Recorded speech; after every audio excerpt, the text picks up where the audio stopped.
Hello po, online world. Ayan po yung napamili po ni tatay na kalakal. So, kahapon po umulan kasi, kaya ngayon lang po ibebentang umaga. So, ang kilo po natin ng plastic na ganito, mga pinaglagyan po ng juices, mineral water, soft drink, something like that.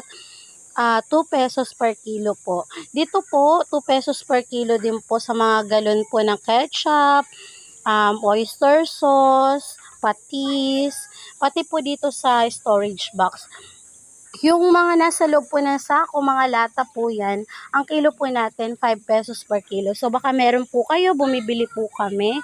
Pumipick up po kami around Nueva Ecija, Tarlac, Pampanga, boundary po ng Bulacan, boundary po ng Pangasinan, at boundary po ng Nueva Vizcaya. So pag nagkasundo po tayo sa presyo, pipick upin din po namin kagad. So that's all for today's video. Thank you for watching. Bye-bye!